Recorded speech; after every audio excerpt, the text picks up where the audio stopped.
ଶିବ ଏବଂ ପାର୍ବତୀ ବିବାହ କଥା। ପୁରାତନ ସମୟରେ ହିମାଳୟ ପର୍ବତର ରାଜା ଥିଲେ। ହିମାଳୟ ଓ ତାଙ୍କର ରାଣୀ ମୀନା।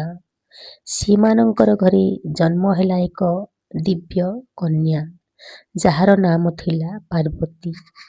ପାର୍ବତୀ ଛୋଟ ଦିନରୁ ଭଗବାନ ଶିବଙ୍କୁ ଅତ୍ୟନ୍ତ ଭକ୍ତି କରୁଥିଲେ।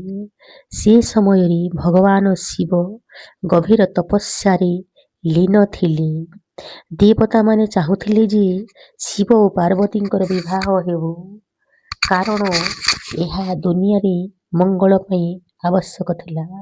ତେଣୁ ପାର୍ବତୀ ଶିବକୁ ପାଇବା ପାଇଁ ଘୋର ତପସ୍ୟା କରିଥିଲେ।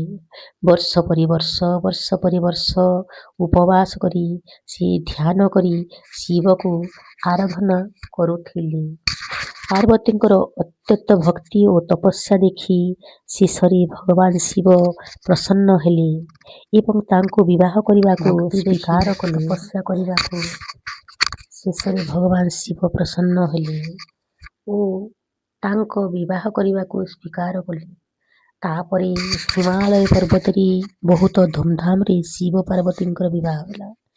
ଶିବଙ୍କର ଆରାଧନାରେ ଦେବତା, ଋଷି ଓ ସମସ୍ତ ଯୋଗ କଲେ।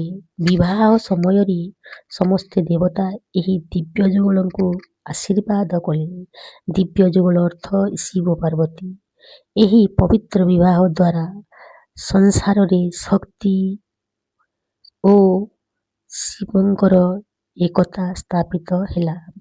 ସେଥିପାଇଁ ଭକ୍ତମାନେ ଶିବ ମା ପାର୍ବତୀଙ୍କୁ ସଦା ପୂଜା କରନ୍ତି। ଜୟ ଭୋଳାନାଥ, ଜୟ ମା ପାର୍ବତୀ। ଏବଂ ପାର୍ବତୀଙ୍କର ବିବାହ ସମ୍ପନ୍ନ ହେଲା ସମସ୍ତ ଦେବତାଙ୍କ ଆଶୀର୍ବାଦ ଦ୍ୱାରା। ଶିବ ଓ ପାର୍ବତୀ ବିବାହ ପରେ କ'ଣ ହେଲା?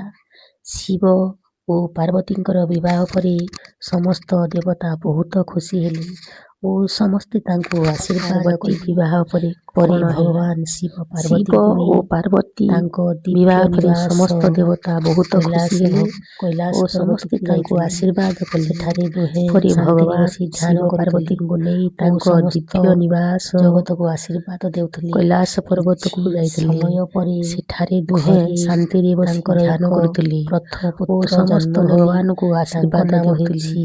କିଛି ସମୟ ପରେ ଗଣେଶ ଜନ୍ମ ନେଲେ। ପ୍ରଥମ ପୁତ୍ର ଗଣେଶ ଓ ବୁଦ୍ଧିର ଦେବତା। ଗଣେଶ ଜ୍ଞାନ ଓ ବୁଦ୍ଧିର ଦେବତା ଭାବେ ପ୍ରତିଷ୍ଠିତ ହେଲେ। ଆଜି ମଧ୍ୟ ସମସ୍ତ ଶୁଭ କାମ ପୂର୍ବରୁ ତାଙ୍କର ଦ୍ୱିତୀୟ ପୁତ୍ର କାର୍ତ୍ତିକଙ୍କର ମଧ୍ୟ ଦ୍ୱିତୀୟ ପୁତ୍ର କାର୍ତ୍ତିକ ବହୁତ ସାହସୀ ଓ ଶକ୍ତିଶାଳୀ ଥିଲେ। ସେ ବହୁତ ସାହସୀ ଓ ଦେବତାମାନେ ତାଙ୍କୁ ସେନାପତି କରିଥିଲେ। ସେନାର ସେନାପତି କରିଥିଲେ। ଦୁଷ୍ଟ ଦାନବ ମାନଙ୍କୁ ପରାଜିତ କରିଥିଲେ। କାର୍ତ୍ତିକ ପରେ ଦୁଷ୍ଟ ଦାନବକୁ ପରାଜିତ କରିଥିଲେ। ଶିବ ଦେବତାମାନଙ୍କୁ ରକ୍ଷା କରିଥିବାର ଏହିପରି ଭାବରେ ଶିବ ଓ ପାର୍ବତୀର ପବିତ୍ର ପରିବାର ସଂସାରକୁ ଶାନ୍ତି ପ୍ରେମ ଶକ୍ତିର ସନ୍ଦେଶ ଦେଲା। ଜୟ ଭୋଳାନାଥ, ଜୟ ମା କାର୍ତ୍ତିକ ଗଣେଶାୟ ବୋଲି ସମସ୍ତେ ଆଜି ସଂସାରରେ ତାଙ୍କର ପୂଜା କରି ସମସ୍ତେ ଆଶୀର୍ବାଦ ପାଉଛୁ। ଜୟ ଭୋଳାନାଥ, ଜୟ ଶିବ ପାର୍ବତୀ।